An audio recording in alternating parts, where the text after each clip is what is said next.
movies. They're magical. Take 50 Shades of Grey, for instance, a film that I myself have been... Why are we starting with that? 50 Shades of Grey? Yeah. It's sexy. It's a sexy sex film full of sex. The magic of cinema, Garrett. Yeah, but nothing even approaching the realm of possibility happens in that. Do you think people actually have sex contracts with one another? Interesting question. Today we're gonna find out. Come on, Garrett. No.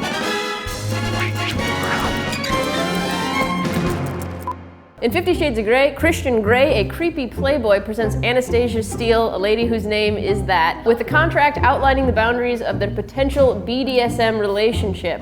Garrett, I just want to clarify that in no circumstances would I ever want a contract like that with you, but we are friends. Ouch, but same. So on the table in front of you, I've outlined the same contract from the movie, but with our names in there. I see I'm the submissive. That's fine. Let's take a look at this, because this is pretty nutso. The fundamental purpose of this contract is to allow the submissive to explore his sensuality and his limits safely. Good. Yeah. This is all about me and my safety. Let's skip to part 9. The submissive is to serve and obey the dominant in all things. Wow, we just got right to it, huh? Yep. But all things, not just sex. No, not just sex. I would like you to make me a spaghetti bolognese every weekend. Just that much. So I've never made a spaghetti bolognese before. I want it to taste exactly like my grandmother's. The dominant will ensure all travel costs incurred by the submissive. That part is easy peasy. I will get you Uber pool right to my apartment. I'm not gonna Uber pool anywhere. What do you take me for? I'm paying for it. It's $239. The submissive shall not touch or pleasure himself sexually without permission from the dominant. Okay. Permission not granted, by the way. Oh, 15.22. The submissive shall not look directly into the eyes of the dominant except when specifically instructed to do so. Now, quiet. Shush up, Garrett. Look down. I haven't signed it yet. I'm willing to sign it if we make some modifications. For instance, Appendix 3 is swallowing semen acceptable to the submissive. Where are we gonna get that? So we'll just say no, if you could pencil that one in there. So, but the rest of this stuff. Is bondage acceptable to the submissive? Hands in front. Sure. Hands behind back? Why not? Ankles. Got them. Knees? Also. Elbows? Sure. Tied to furniture? Sure. Blindfolding? Yeah. Gagging? Okay. Whoa, genital clamps? What are they clamping onto? The genitals. If we had a clamp right now, I think I could clamp some things onto the genitals. All right, let's cross that one out.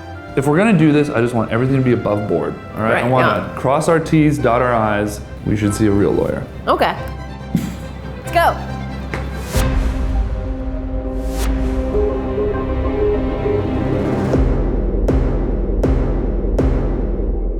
Thanks for helping us out. Yeah, no, I'm happy to sit down with you guys, see if we can help you out with your legal needs today. Do you have any experience with contracts of a sexual nature?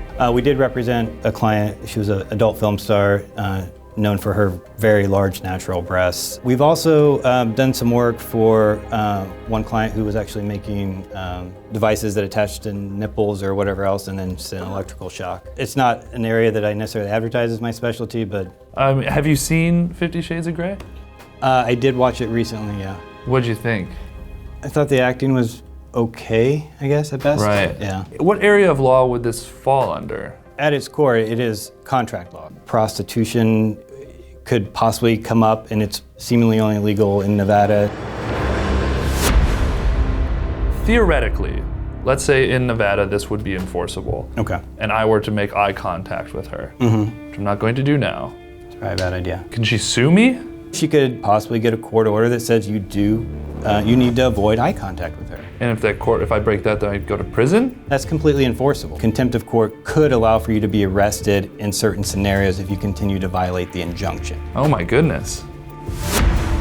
Trying to find some things that would be hard to enforce. Like the submissive shall not touch or pleasure himself sexually without the permission from the dominant. Right. That's probably... That one's kind of interesting because that's actually a contract where you've agreed not to engage in sex. So that portion possibly could be enforceable. Wow, I was not expecting that. Okay, so the dominant may flog, spank, whip, or corporally punish the submissive as she sees fit. That seems like that would maybe cross the line potentially if I can just hurt you. So I'm gonna say that some part of that is going to be enforceable. Which parts? You can contract for what's called assumption of the risk. Baseball games, if you look on the back ticket, you waive the right to sue them if you get hit by a baseball. Oh yeah. Is it ever for purpose of discipline? If you wanted just a contract so that she would come whip you once a week, you could probably contract for that as long as it's not sexual in nature. So I've got a better chance of having a legally enforceable contract if Jen comes and beats the shit out of me, as opposed to we have sex. Yes. Huh. Overall, movie 50 Shades of Grey, Right. this contract, are you saying it is enforceable or is not enforceable?